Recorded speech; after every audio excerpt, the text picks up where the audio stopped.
¿Qué tal? Sean todos bienvenidos a su podcast de Avanza Consultores, donde tratamos temas fiscales y legales. Hoy vamos a tratar un tema que nos han pedido mucho, es un tema que está ahorita mucho en el argot fiscal y es el tema de la suspensión y el bloqueo de los sellos. Y para esta plática me acompañan mi socio Juan Ramírez, que es el gerente de impuestos de aquí de la firma, y mi gran amigo y abogado fiscalista, y puedo decir que uno de los mejores abogados fiscalistas de aquí de Jalisco, Dante Zapata. ¿Qué tal? ¿Cómo están? Muy bien, César, muchas gracias por la invitación. Okay. Todo excelente, aquí con un nuevo podcast a retomar con ese tema tan importante y que realmente que es información que realmente a todos los contribuyentes les va a servir por todas las dudas que existen en este tema de bloqueo de sellos. Sí, sí, exactamente. Ahorita, ¿cuántos casos no nos han tocado, hermano? Sí, y aparte de casos que ni siquiera son de aquí mismo de la oficina, simplemente son personas que no se atendieron en su momento y vienen a buscarnos ya con el problema ya en las manos, pues. Como que se puso de moda ese tema de fiscalización, de decir, pues te cancelo tus sellos y a fuerzas vas a tener que venir conmigo a subsanar las irregularidades que te detecté. Ahí me queda la duda porque ya es que anteriormente te lanzaba una revisión de gabinete, pero dentro de la revisión podías seguir trabajando, pero un bloqueo de sellos te deja fuera de la jugada. Es como cerrarle la llave a los ingresos. Realmente se me hace Sí. como hasta ilógico, hasta anticonstitucional el que te dejen bloqueados los sellos, que es tu herramienta para poder facturar y seguir teniendo ingresos. Se me hace un poco Sí. ilógico. ¿Tú qué opinas, Dante? Por ejemplo, lo que mencionaba Juanito de inconstitucionalidad. ¿Qué no nos dice la Constitución que nos podemos dedicar a lo que nosotros querramos mientras sea lícito, pero la misma autoridad al bloquearnos los sellos no nos deja dedicarnos a la actividad que queramos y económicamente nos pueda dar ingresos? Sí, fíjate que es un tema, tal como lo mencionan, que actualmente se está moviendo muchísimo. Incluso tiene aproximadamente un mes y medio que se liberó una jurisprudencia que se sentó, que sonó bastante porque ante la medida de los contribuyentes de inmediato estaban promoviendo el amparo, ¿no? Precisamente alegando la violación a los derechos previstos en la Constitución. Uno de ellos, el derecho al trabajo, siempre y cuando la actividad sea lícita. Sin embargo, uno de los puntos que se discutieron precisamente en la tesis y que da, de alguna manera, no justifica, pero da lógica legal a la medida de restricción de sellos y posterior cancelación, es tal cual el bien jurídico tutelado, ¿sí? ¿A qué me refiero? Cuando nosotros hablamos de las facultades que tienen las autoridades fiscales, las tres OFAs conocidas, el Infonavit, el IMSS y el SAT, ¿no? Son las tres que facultan para hacer el cobro, la determinación y el posterior cobro de contribuciones federales, ¿no? ¿Qué están protegiendo? ¿Cuál es el bien jurídico que están tutelando estos organismos fiscales autónomos? Son las finanzas públicas, ¿sí? Sí, el gasto público. Particularmente el Con lo servicio... que se arreglan los baches, Así es. se determina el presupuesto de salud y todas esas cosas se emanan de todos esos procesos de fiscalización. Así es. Entonces, aquí cuando nosotros pasamos a hablar del bien jurídico tutelado, en estas medidas empieza a tener algo de lógica, porque si nosotros pasamos a revisar cuáles son las causales que le permiten a la autoridad llevar a cabo la restricción de los certificados de sellos digitales y la posterior cancelación, nos vamos a dar cuenta que las principales causales son precisamente el incumplimiento en las obligaciones fiscales. Sí. Sin embargo, este incumplimiento, no obstante que viene por parte de un individuo en lo particular, ya sea una persona física o una persona moral, estaría afectando las finanzas públicas en su conjunto. Quiere decir que estaría mermando directamente con el interés de todos los mexicanos. Ah, Sí, que entonces, fue ahí como justificaron no otorgar la suspensión sí, del amparo. así es. Entonces se pone en la balanza ya, Ujú. ok, mira, yo estoy protegiendo las finanzas públicas de toda la nación contra Eso dijo el Poder Judicial. eso fue de lo que se ventiló. Entonces, uno de los Que temas... ya trae color. Sí. Ujú. Y además ahí se habló de un tema muy, muy particular porque uno de los argumentos que se hacían valer en los amparos era, a ver, ¿por qué la autoridad comienza restringiendo los sellos? Y el argumento era, la autoridad debería de previamente haberme concedido el derecho de audiencia. Y precisamente Sí, lo que subsanar antes de suspenderme. antes de lo Ujú. que se discutió y que ya será tela de dónde cortar y para discutir en esta misma charla fue que terminaron decidiendo que no era necesario en la restricción de sellos digitales que la autoridad le diera un derecho de audiencia previo a la medida de restricción. Y eso es el tema que actualmente está causando polémica, porque permitieron básicamente a través del Poder Judicial pues que la medida implique una afectación directa a la esfera jurídica del contribuyente y que en su análisis ellos consideran que el derecho de audiencia se le da con posterioridad. Cuando lo que ya se cancela. Sí, y en el procedimiento de los 40 días. Entonces dicen, no, la autoridad te está dando el derecho de audiencia en esos 40 días. No es Prácticamente necesario. se ve como que el Poder Judicial está del lado del SAT, ¿no? De alguna Y manera. más ahorita que está toda esta reforma judicial y que se viene el cambio, pues le tienen que dar Sí. favorable hacia el SAT, pues, porque bien Así pudo el Poder es. Judicial tutelar los derechos de los contribuyentes y decir, oye, no les canceles los sellos, déjalos subsanarse y luego ya determina si los vas a cancelar o no. Así es. Así es. Y ya te da pauta de tú regularizarte y no tener ese... Y seguir trabajando. Exactamente. Pero bueno, primeramente, ¿qué nos pueden definir cuáles son los sellos digitales, hermano? Los sellos digitales es estilo como la fiel. Sería un certificado con el que podemos hacer facturas.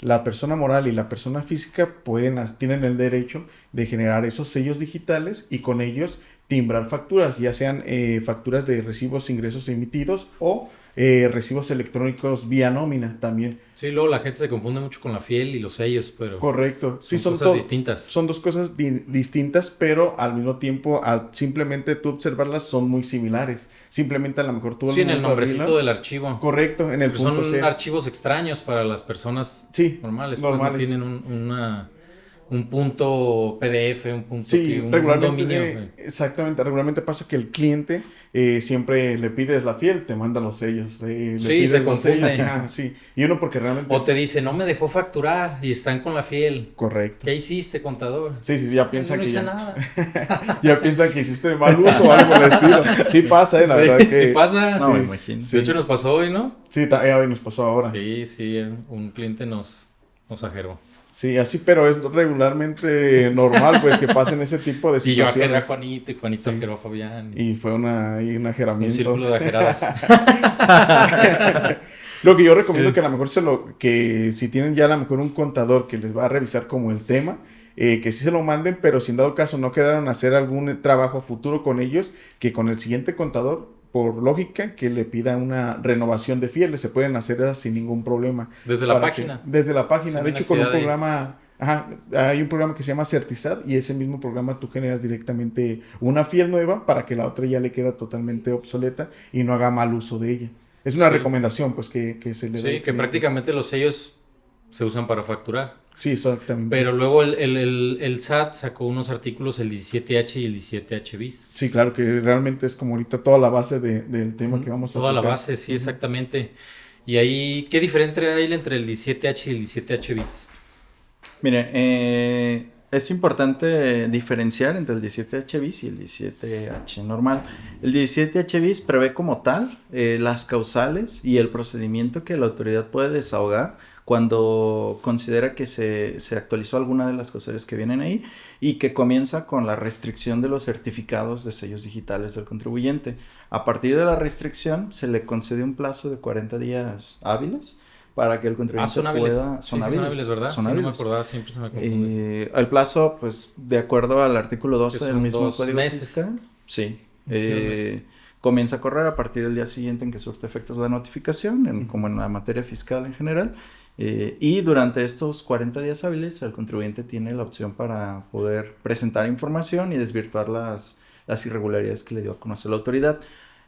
Como tal, el procedimiento del 17H bis concluye con esos 40 días una vez que fenecen. La autoridad emite una resolución en la que ya resuelve en definitiva si el contribuyente subsanó las irregularidades o en su caso, al no haberlas subsanado, se cancelan de manera definitiva los certificados de sellos digitales, ¿sí?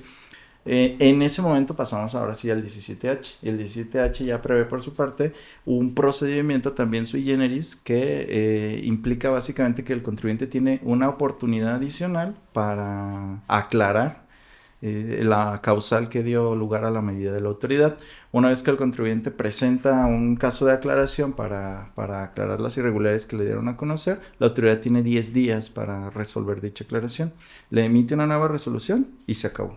Sí. Pero ahí, como dices, están fiscalizando, pues, porque tú le puedes mandar las irregularidades que detectó y ella puede decir, no, no estoy de acuerdo con lo que me mandaste. Entonces ya ahí es un proceso de fiscalización, ¿no?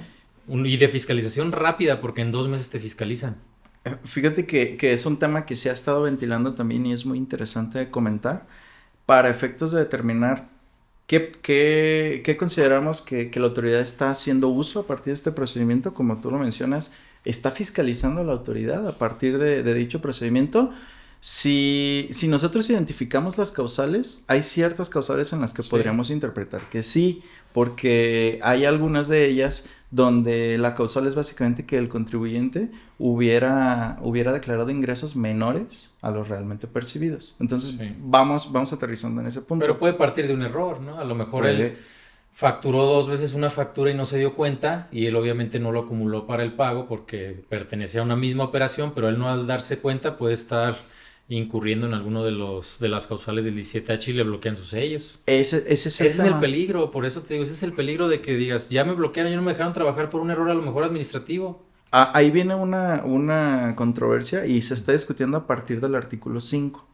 El artículo 5 del mismo Código Fiscal de la Federación prevé algo que se denomina ya doctrinalmente como el principio de legalidad en materia tributaria, que nos dice básicamente que tratándose de los elementos objetivos del tributo, como es el sujeto, el objeto, la base, tasa o la tarifa del impuesto, se tiene que hacer aplicación estricta del derecho en materia fiscal. ¿Cómo lo aplicaríamos aquí? Querría decir que en el momento en que la autoridad dice, yo conocí que tú tienes ingresos declarados menores a los que realmente percibiste, tendría que tener elementos suficientes para poder demostrarle al contribuyente dicha situación. Y es lo que tú mencionabas. Sí. A veces viene por un tema simplemente de comparativa de comprobantes fiscales digitales emitidos. De hecho, de ahí viene. De, No se ponen a revisar el estado bancario ni otros ingresos, nomás lo que timbras es con lo que se basan para bloqueártelo. Lo hacen sencillo. Me comentó en su momento el licenciado Juan, un procedimiento que tuvieron aquí, donde la autoridad precisamente comenzó restringiendo sellos porque le decía al contribuyente que había recibido valor de actos para efectos del impuesto al valor agregado mayores a los que había declarado. ¿Y en qué fundaba su presunción la autoridad? La autoridad hace una comparativa de los FDIs emitidos. Sin embargo, ahí uno de los elementos que se estuvieron discutiendo en dicho procedimiento fue, oye, es impuesto al valor agregado. El impuesto se causa hasta que yo lo cobre. Y tú no conoces mis estados de cuenta. No puedes. Lo hacen con el método de pago. Así es. Con el PUE. Es que tú le pones PUE y ellos asumen o presumen que te pagaron. Porque si no lo tienes que poner en PPD, supuestamente ese es como en lo que se basan ellos. Aquí vendría entonces ya el tema que tú tocabas. Es la autoridad está fiscalizando entonces a través de este punto y viene ya, tendríamos que hablar de cuál es la facultad que la autoridad entonces tendría que aplicar, porque ya pasaríamos al 42, a un ejercicio de facultades de comprobación. La autoridad está comprobando el cumplimiento de obligaciones fiscales, entonces a través de dicho procedimiento, esto, si lo dejamos hasta ahí, resultaría en que es inconstitucional y que claramente el procedimiento en su conjunto, tanto el 17H bis como el 17H, estarían violando diversos artículos de la Constitución política. Sí, tendría que haber un análisis del Poder Judicial porque pues la autoridad va a decir, se me hace más fácil fiscalizar con el 17. Claro. Más fácil, más rápido. 40 Los días. tengo del cuello, 40 días, yo recauda más. Recordemos que rompió un récord de recaudación. Y dijo que viene más, porque viene una reforma fuerte contra los factureros. Sí, sobre ellos. Lo vi en la mañanera, que no me pierdo. Sí, exactamente. Ahorita tocando ese tema de los ingresos, bueno, como lo comentaba César, del PUE y también del complemento de pagos. Me pasó a mí una situación bien curiosa. Supe cuáles eran sus ingresos en PUE, cuáles eran los que eran en PPD, obviamente con su complemento de pago. Pero ¿sabes qué me pasó? De que no sé si has visto cuando llenas un complemento de pago, primero te dice la cantidad de cuánto es del pago, por un decir, 1,000 pesos, y era 1,000 pesos. Después me aparece otro llenado donde es como lo que es el subtotal con el IVA y ya te da el total de la factura. Como quien dice, llenas el complemento 2 veces con la cantidad cual fue pagada. El error estaba bien curioso porque el primer llenado estaba bien. Pero en el llenado del impuesto del IVA, ahí se equivocaron y por casi nada, como 3 ceros más de 1,000 pesos, pues daba una cantidad exorbitante. Que yo al momento de llenar mi pago provisional, me Lo estaba arrojaba, acumulando me en arrojaba. automático. Ok, Y me ok. metía yo al Compact, bajaba todo, revisaba, abría impuesto Sí. por impuesto, nada. Te fumabas un cigarro. No, dos, no, pues no, era puro ¿Qué está estrés. pasando? No, entonces que no entendía, no daba lógica. Y yo Sí. entre mí pensé, ese error del SAT, me voy a dar un día para ver si ya revisé el siguiente día y nada. Me decía, no, tengo que encontrarlo. Y busqué complemento por complemento y al momento de descargarlo, ahí encontré dónde estaba el error y exactamente era la cantidad por la que no me coincidía. Que realmente se habían equivocado, que en la segunda apuesta de donde pones lo del impuesto, ¡pum! Ahí botó toda la diferencia. Entonces dije que cancelara, hicieran uno nuevo conforme a la fecha que se hizo la fecha de pago para que sí me la acumulara en lo que íbamos a declarar y así solamente lo pude solucionar. Pero se me hizo bien curioso, pues fue un error muy De pequeño. dedo, es que Ajá. con errores tan banales te cancelan los Sí. certificados. Eso es lo peligroso Sí, y es sí. lo que yo creo que digo, ¿cómo puedes fiscalizar con ese 17H? Porque te puedes ir mejor a las facultades de comprobación del 42 y ahí sí tú vas contestando, ellos te contestan y vas Sí. aclarando, y ellos te piden más información y al final se desahoga un procedimiento que desahoga en un crédito fiscal o no, pero ya hasta el final, o sea, ya hubo un diálogo entre la autoridad y el contribuyente, no nomás te bloqueo y tú eres mi esclavo y dame todo lo que tengas que darme. Sí, sí, De hecho, se exactamente. me hace importante ahorita mencionar las causales por las cuales se bloquean los sellos digitales. Una es la no localización en el domicilio fiscal. Esa se me hace también muy peligrosa porque la Sí. neta la mayoría de los mexicanos difícilmente tienen su domicilio fiscal donde realmente hacen su actividad económica. A veces lo tienes en el domicilio del Eso contador, pasaba mucho anteriormente, sí, era muy común tener el domicilio en el contador porque decían, o no, en la cualquier, casa de tu mamá. sí, cualquier Sí. notificación que primero se entere el contador, sin saber que hasta el rato se calienta ese domicilio, porque pues a las autoridades se les hace muy extraño porque están tantas empresas en un solo domicilio. Si realmente Sí. tendría que tener donde es bueno, supone que el área de trabajo o alguna O donde oficina vivas, en el caso de las personas físicas es físicas. donde puede ser Su donde viven, domicilio. pero en Morales tiene que ser donde desarrollan su actividad económica. Ujú. Y casi nadie lo tiene así. Sí, no, casi nada. Fíjate Casi que nadie. es muy relevante porque precisamente con esta causal estamos viendo el tema de la restricción de Y sellos, esa ¿no? es como bien sencilla porque si va el notificador y se asoma y no ve el letrero, vámonos. Ujú. Así Sí. le pasó al cliente que acabamos de resolver. Sí, exactamente. Que de hecho pedimos la verificación, Sí. fueron y verificaron el domicilio y me pidieron más información. Y digo, pero pues ya fuiste, ya viste que estaba todo, ya viste las máquinas, ya viste las bodegas. Me pidió que le entregara contratos, recibos de nómina. ¿Qué más me pidió? Timbres recientes. Y le dije, ¿cómo quieres que te timbres si me tienes suspendido? Vendido, ajá. Algún Pero se me comprobante, ¿no? Del hizo domicilio, de que estuviera en Algo pago de comprobante de servicio, domicilio. ajá. El estado bancario lo querían en el domicilio actual. Ujú. O sea, que realmente también nadie cambia el domicilio de su cuenta bancaria cuando se cambia Sí. Que es de importante, la domicilio. verdad, es un tema muy, muy importante que sí se tenga que Pero hacer a el mí cambio. se me hizo como vicioso, oneroso de la autoridad decir, bueno, si ya fuiste, ya lo viste, ya me verificaste, ¿para qué me pides más? Y es que es ambiguo, ¿eh? O sea, ya Ujú. también eso implica una crítica, pero lo que se está verificando es que se cumpla con los requisitos del artículo 10, pero el Y artículo 10 es ambiguo porque se limita a decir que sea el domicilio en que se lleva a cabo la realización de la actividad, no en lista, me tienes que dar comprobantes de pago de servicios, de nómina, todo lo que Sí. normalmente Sí, lo que pidieron, le piden. contratos, Es certificados. ambiguo. Y el problema es, comienza con una medida de restricción, pero también la no localización de un contribuyente en su domicilio se lleva ya también ante una autoridad penal. Sí, es un Problema delito, ¿verdad? es que es un delito y el delito que están configurando No a es partir de administrativo, esto es penal. es que se está manifestando datos falsos ante el Registro Federal de Contribuyentes. Lo toman como si estuviéramos falseando información, ¿verdad? Y eso ya se va a sí, tema penal. una Que ya en la responsabilidad penal. práctica sí les ha tocado verlo a mí, la verdad es que no me ha Yo- tocado que sí. no encuentren a alguien en domicilio y vas bote. Yo sí ¿Sí? lo he visto en la práctica, de hecho, Ah, y cabrón. es preocupante, pero es por eso, porque a veces se minimiza la medida Ujú. y la facultad de la autoridad hasta donde llega a partir de un artículo como el 10, pero sí, yo tengo noticias que están actualmente en el procedimiento. Ya con Ministerio Público. Están ya, sí, ya tienen carpeta de investigación en proceso. Y la conducta es manifestar datos falsos ante el Registro Federal de Contribuyentes. Y yo creo que muchos contribuyentes se pueden estar preguntando de, ¿realmente yo cómo voy a saber en qué domicilio estoy registrado?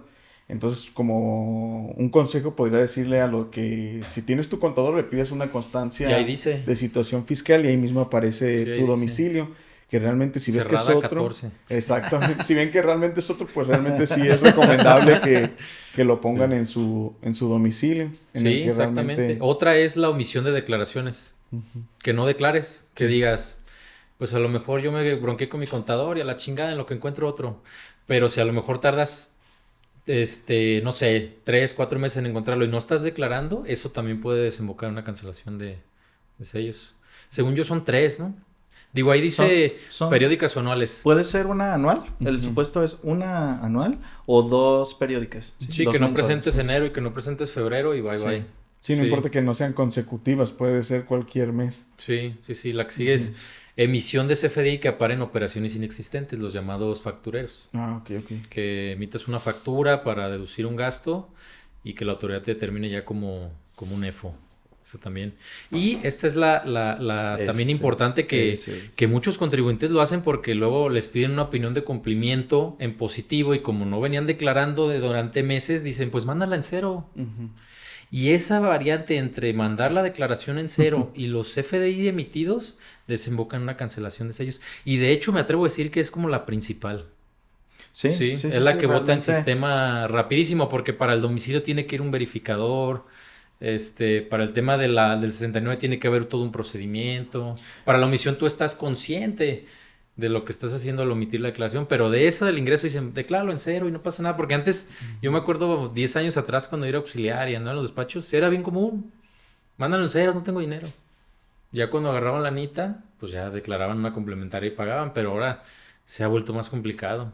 Si tú Sí, declaras sí, en sí. cero, pues ya vota un robot. Directo. Sí, u otra Ujú. estrategia que hacían como por un decir, se esperaban de que a lo mejor te iba a pagar junio, hay que esperar a presentar julio y con el mismo saldo a favor que nos genere julio, pagábamos hacia atrás junio, que realmente Es que pues antes sí sí dejaba. dejaba, pero Sí, creo que en el ahorita ya no. 2019 fue cuando Lo quitaron quitaron. eso. A ver, pago en Sí. abonos el cumplimiento de Sí, obligaciones fiscales. exactamente, no, pues sí, eso Sí, de está. hecho, si les podemos recomendar algo a los que nos están escuchando es jamás declaren en cero si tienen facturas emitidas. Ujú. Jamás, porque eso va a detectar el robot en segundos y va a llegar hasta auditoría. Bueno, no, es Se en estarían recaudación, ubicando. También Cancelación. recaudación lo puede hacer, pero se sí, estarían ubicando directo directito. en la Entonces causal. no declaren en ceros mientras tengan emitidas facturas. Es lo peor que pueden hacer y si un contador les da ese consejo, búsquenos a nosotros.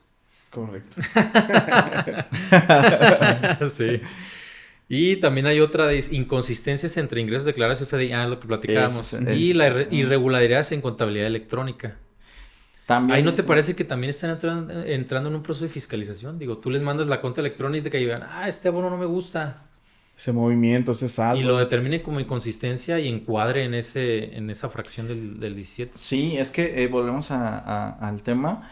¿Cuál es la información que se envía en cuanto a la obligación de la contabilidad electrónica, no? Se manda el catálogo de cuentas y la balanza de Pues comprobación. le mandas toda la información que Sí. tiene reflejada. Pero a partir de la balanza de comprobación, la autoridad está determinando diferencias. Ese es Sí, un porque a problema. veces O se sea, ve irregularidades a través de elementos que en realidad son globales. que Eh, que pueden venir de que un auxiliar ya se tenga que ir y le dé ajuste y y vámonos. cometió un error. Así Sí, es. porque también se pueden cometer errores, porque pues, la contabilidad hasta la fecha, a pesar de tener mucha tecnología, sigue siendo, entre comillas, manual. Claro, es falible. Sí. De cualquier manera, todos esos errores están sujetos a que hay una persona detrás capturando y una cifra mal registrada que genere una diferencia con la información que tiene la autoridad en sus bases de datos, directo ya a la medida. Sí, exactamente. Sí. En vez de mandarlo a algún pasivo o algún ingreso, ahí existe ya la diferencia que te puede hacer Sí. todo el movimiento. Sí, directamente. O imagínate, alguien que tiene que hacer el llenado de declaraciones de varios clientes y se le mueve una letra, un nombre, un cliente y manifiesta los datos de Sí nos pasó. otro Sí. cliente. Sí, De hecho, sí, tal sí cual. nos pasó. Era Agarraron similar. un papel de trabajo de otra empresa y declararon lo de otra empresa, o sea, se les movió Es que eso pasa. el nombre, pues Eso- es muy eso común sucede, y eso de sucede. volada nos cancelaron los sellos. Y Sí. sí fue algo atribuible a nosotros, pues.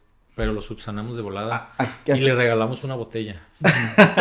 Y como un mes gratis. aquí viene una crítica, No mira. es gratis.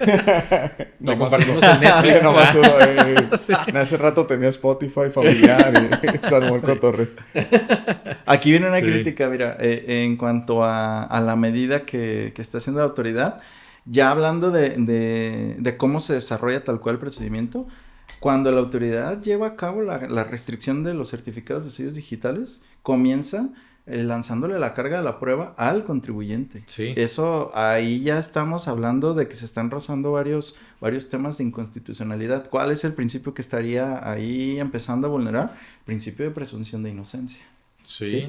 Todos son inocentes hasta que se demuestre lo culpable. Aquí la autoridad está entrando a aplicar una medida restrictiva que le va a impedir el desarrollo de su actividad económica de manera Comer, hasta normal comer. al contribuyente, Sí. y que no le afecta solo al contribuyente. Una persona moral que deja de tener los certificados habilitados no puede emitir CFDIs de tipo nómina. Exactamente. Entonces, la afectación no es solamente para el Es a patrón, proveedores. es para clientes, proveedores, clientes, empleados. Entonces, Todo el mundo se queda sin... así es. Sí. Y se está partiendo de un punto en el que la autoridad realmente le pone la carga de la prueba al contribuyente. Hay toda la medida y tú demuéstrame. Entonces ahí se empieza a hablar de una violación al principio de presunción de inocencia que está previsto en la Constitución.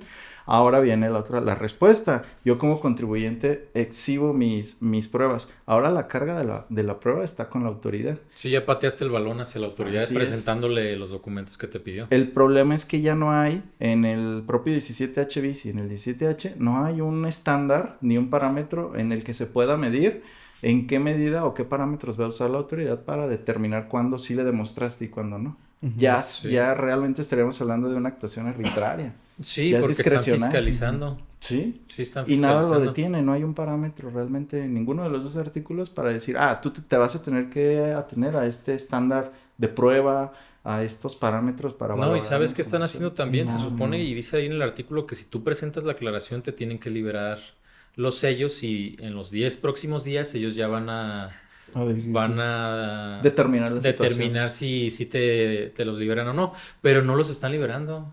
Yo he ¿Te mandado ha muchas pasado? aclaraciones, sí, las mando las aclaraciones y no liberan. Ya después ya nomás veo la resolución, pero en esos 10 días estuvo bloqueado. Es Y que ahí es un pues problema. dices, bueno, pues ya tengo la resolución, ¿cómo me defiendo? ¿Me va a defender? ¿Y qué me van a decir? Pues ya te los bloquearon, o sea, no están cumpliendo con esos 10 días que me tienen que desbloquear. Si tú quieres para emitir una factura pendiente que me quedó, avisar a mis proveedores, no sé, les emites facturas, por venir para que tú te asegures de seguir trabajando.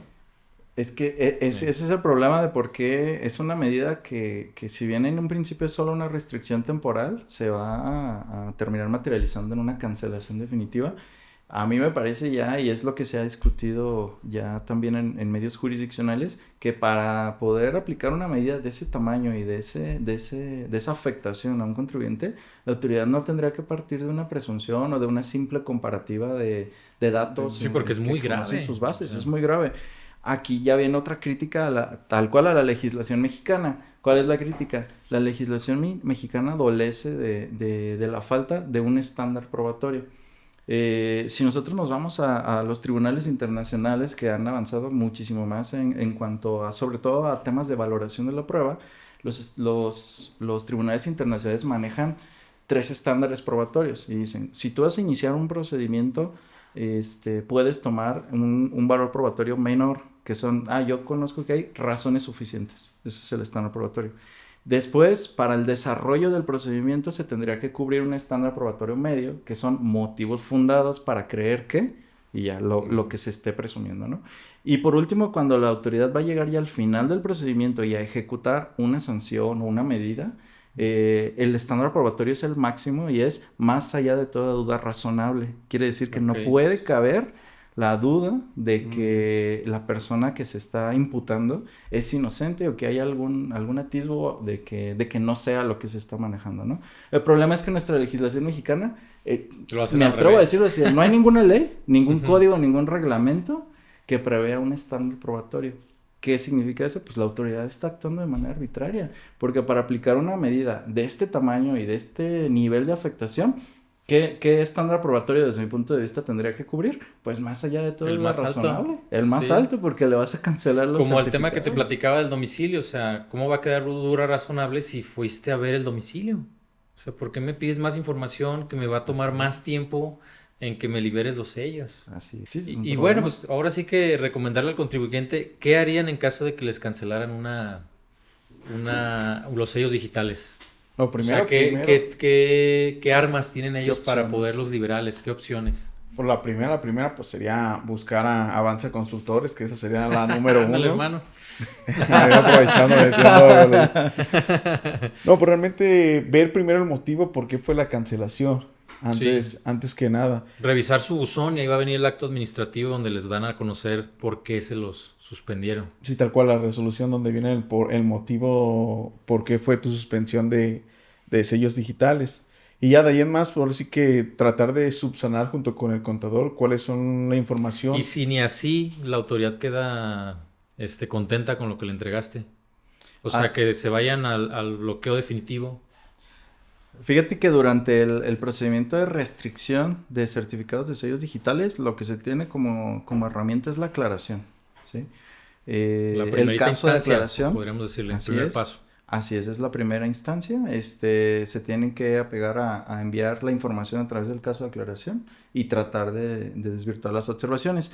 Hubo contribuyentes que trataron de interponer el amparo, pero precisamente fue lo que se resolvió hace Para no perder mes tiempo. Sí. hace mes y medio se determinó que el amparo no es procedente en contra del oficio de restricción. Ujú. Entonces ya está resuelto, ya es una Por no jurisprudencia. cumplir el carácter de Eso. definitividad. Porque no se cumple con el carácter de definitividad, es decir, todavía hace falta que transcurra el plazo de 40 días para que se afecte en definitiva la esfera jurídica del Según, contribuyente. pero está afectada desde el día 1. Supuestamente porque Sí. la afectación ya está materializada desde el día 1, ¿sí? Y si ya se los cancelaron, ya te vas ahora sí a un juicio en un tribunal.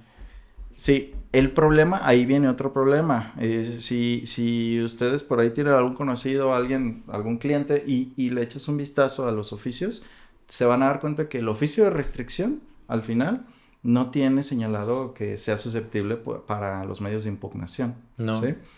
Después viene el oficio de la cancelación de los certificados. Tampoco van a ver que tenga ahí señalados los medios de impugnación. ¿Por qué? Porque el 17H también prevé una oportunidad más para que el contribuyente aclare. Por último viene ya el oficio que recae como respuesta a la aclaración del 17H, que se presenta ya con la forma oficial 47. Sí, lo de último que bloqueos, puede ser que es administrativamente. lo último, la última opción. Esa última resolución es la que ya tiene los medios de impugnación ahí. Ya cuáles son los medios de impugnación procedentes, pues el recurso de revocación que se resuelve en sede administrativa lo va a resolver la misma autoridad. Ujú. Entonces Sí, ahí, es ser juez y parte. así es, ahí ya también entramos a una polémica. Y el juicio de nulidad que se ventilaría ante el Tribunal Federal de Justicia Administrativa. Y aquí ya también hay algunos Pero ya cuánto contribuyentes. tiempo no pasó. Sí, pues Ya 2 te meses. quedaste 2 meses. 2 meses sin Sin trabajar. actividad. Sí. Sí. A menos que obligues al contribuyente a entrar en la informalidad y no dar factura. Pero casi ya nadie te va a Pero es un comprar, es el problema, detalle. es un Sí, problema. ya nadie va a querer no ser deducible, al menos que la gente, el empresario tenga mucha venta al público. Solo así que maneja. Pero ahí, si yo, por ejemplo, vendo al público, no facturo, pero sí declaro, entrarías legalmente, ¿no? Porque estás tú cumpliendo con declarar tu ingreso, no puedes facturar porque la misma autoridad te tiene bloqueado. Entonces, yo creo que sería la única manera de poder trabajar, pero no podrías trabajar con clientes que requieran de tu factura. Y luego otro detalle es de que cuando ya presentas la declaración.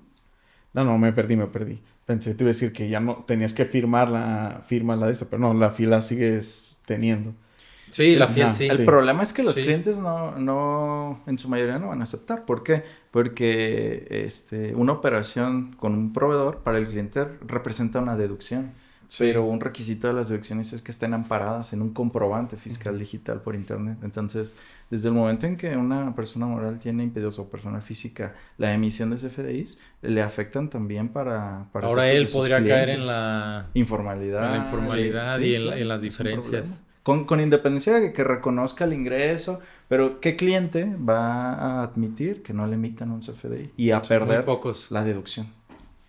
Va. ¿No?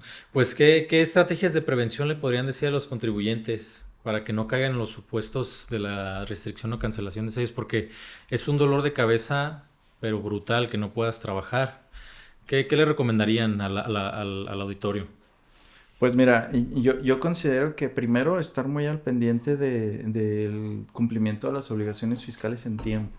Eso creo que sería el principio de todo.